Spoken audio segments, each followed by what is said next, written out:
I don't know. I mean, I wish I could tell you stereo's here to stay or stereo is going to go away.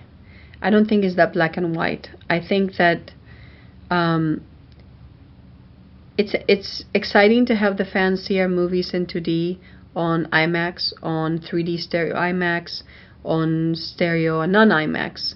Um, I think the audience will decide where we're going with it, which is the beauty of this market.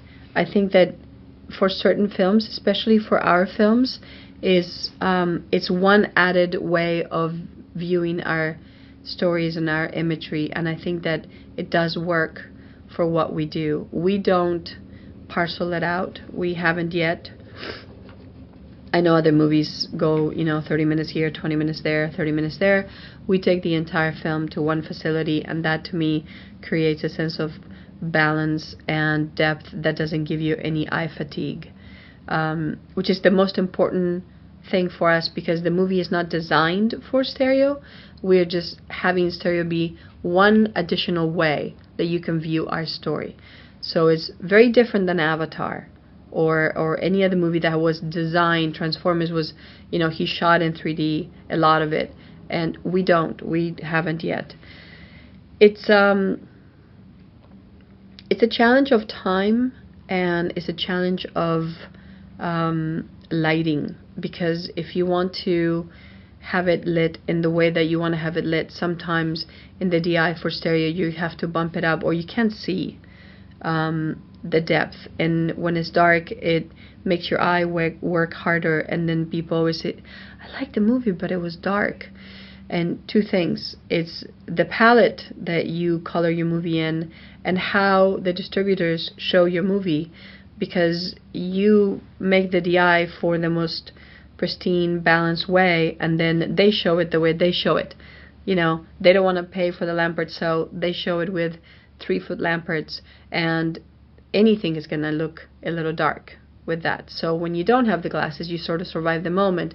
You have the glasses and you're squinting a little bit. You're working a little hard. That's why people constantly take their glasses on and off. Why am I working this hard? Is it something that I need to do? Listen, we welcomed it. We welcome the format. We welcome the outcome. We're happy to hear that our fans go to see these movies more than once, and if you want to see it more than once in another format, we should be able to prepare that for you. The day that they don't show up anymore, the day the numbers no longer reflect that there is an appetite for it, that's the day that we're going to stop doing it. I prefer a 12-hour day versus a 20-hour day, and that defines a lot of how much you get to do. I love the fact that I get a chance to sit with the filmmakers as part of the creative producing team that brings you these movies and help shape in some form these stories that I think will inspire a kid here and there. The most fun that we have is later, not during. Because during you're in the struggle of, am I going to finish? And yet I say that as a group. I personally enjoy every day. I walk around with, if you know anyone that works with me, I walk around with an inflatable baseball bat with happy faces on it, and I walk around and I hit people with it. So it's like, sometimes happiness has to hit you in the head, right?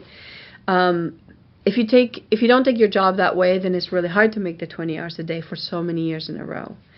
2 emails I received, which are probably some of the most important moments. This guy got my email, I don't know how, but he said, I know that, superhero movies are not supposed to influence families, but I hadn't seen my kid in 5 years, and I took him to see Iron Man, and it gave us a chance to have a father and son moment. And you look at that and you go, okay, so it does matter. Other than just, it was great, it was exciting, it was this, it was that. It was like, so you get a moment where, and he talked about the fact that Iron Man Tony Stark, he didn't know his father, and he felt like he had the same relationship with his kid. He had walked away from his family altogether. He told me a lot of things about his family, and I think the fact that you affect some people and how they live for those 2 hours. I'm not saying that is something you affect anybody for the rest of your life. It's for those 2 hours you made a difference. And if for those 2 hours you need to forget about, that they're taking the house away because the market is coming down, or that, you may lose your job, or that it's hard at school, or that your parents are fighting, or whatever it is that families go through at times, that's the most fun. It's like on a daily basis, I walk around with my happy stick. Beyond that, I think that it's important that you get a chance to influence the family unit, because these are stories about the superhero, whether it's within you or the superhero that you see outside that you think you can be, and then you realize that you can. And I think Steve Rogers is that character, is the kid that was never fit in anywhere because he was different.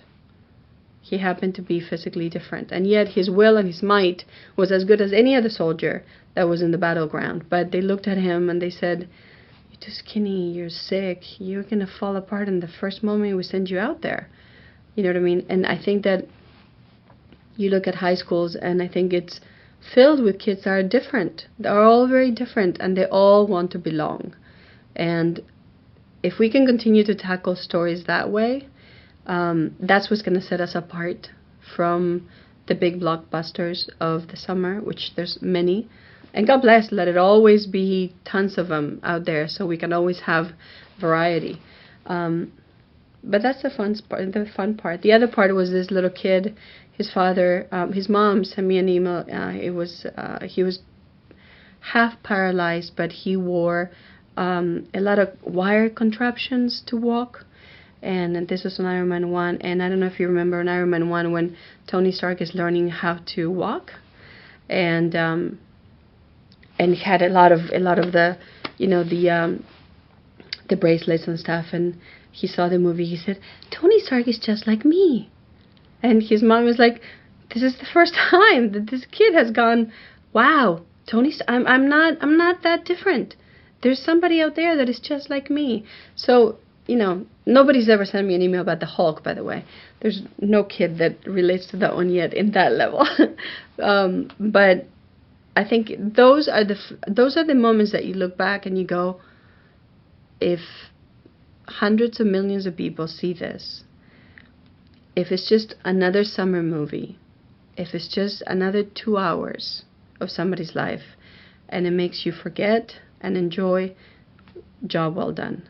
If once in a while, if somebody sends you an email that says you've gone beyond that, and this kid actually feels like he belongs, or he found a place that he's okay, that's glorious.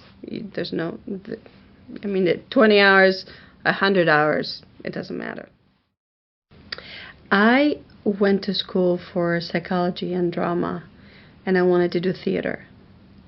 To produce it, to be in it. That's, I came from Argentina many years ago, and I was in the theater, and I think that's what saved me from a lot of political movements that were happening in Argentina, and I was very politically involved. I wanted the dictatorship to end. The theater was a safe haven for me. A lot of kids got into carrying arms, and I didn't. I just went to the theater, and I stayed out of trouble. So when I came to the States, I wanted to study theater, and I studied both psychology and theater. But in Los Angeles, unfortunately, you can't really make a living in theater. And although that is my long, long lost dream of, well, not lost yet, but of producing good theater, Broadway maybe someday, or the West End. But I had a friend that worked in the movies, and she said, "You'd be a good PA." And I'm like, "What's a PA?" "Oh, it's a production assistant." okay. Because I had gone to interviews. I did a couple of soap operas in the acting world and had bit parts and things like that. And only because I didn't know what else. I didn't want to be an actor. That's what I did. I didn't know there was a machine that did it, you know, in the back, that put it together, which is what I enjoy the most.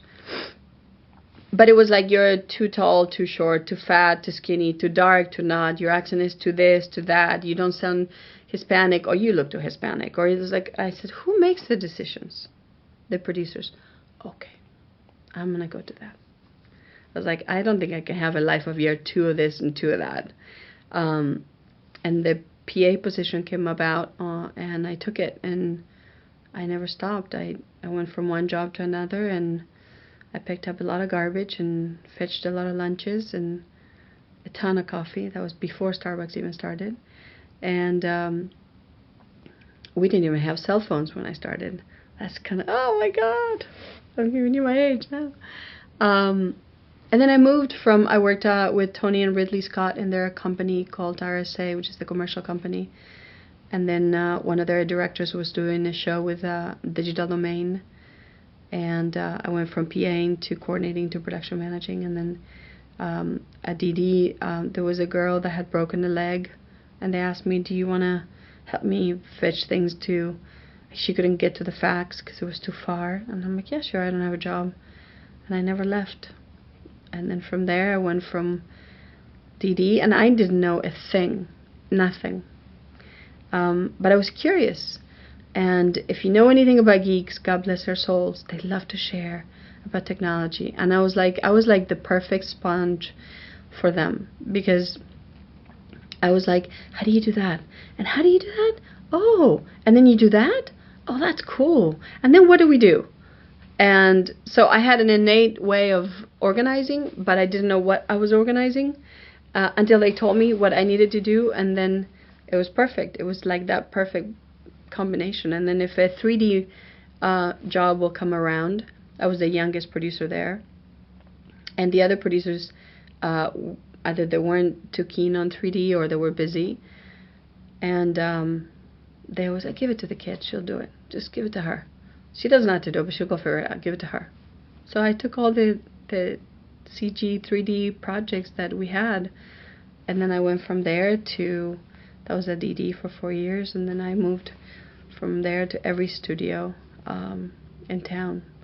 I mean, it'll take me a little longer to tell you. I'm happy to tell you where I went, but I really bounced around a lot. I was there at Rhythm and Hues for 2.5 years. Then I went to DreamWorks to do Shrek for 18 months, the first Shrek.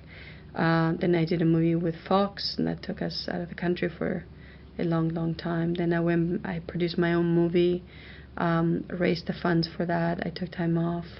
Then we produced another little short. Then I went to Sony and did 3 movies with them, including Big Fish, which is one of my most favorite movies that I've worked on in my entire career. And then Iron Man came around about 6 or 7 years ago. I did a slew of movies that shut down back to back. I at that moment, I think I had a great resume of the movies that never happened. But anyway, I had been away from the country for a very long time. A lot here in Vancouver. And the producer that I was working with said to me, I'm going to do a movie when we shut down Hancock. And he said, it's called Iron Man. I'm like, oh, okay. I didn't know what Iron Man was. And I said, where does it shoot? And he goes, oh, it shoots in LA. And I said, I'm in. And that was my landing at Marvel, really. I was like, where? I just couldn't go away anymore. And I had no idea what this was going to open up.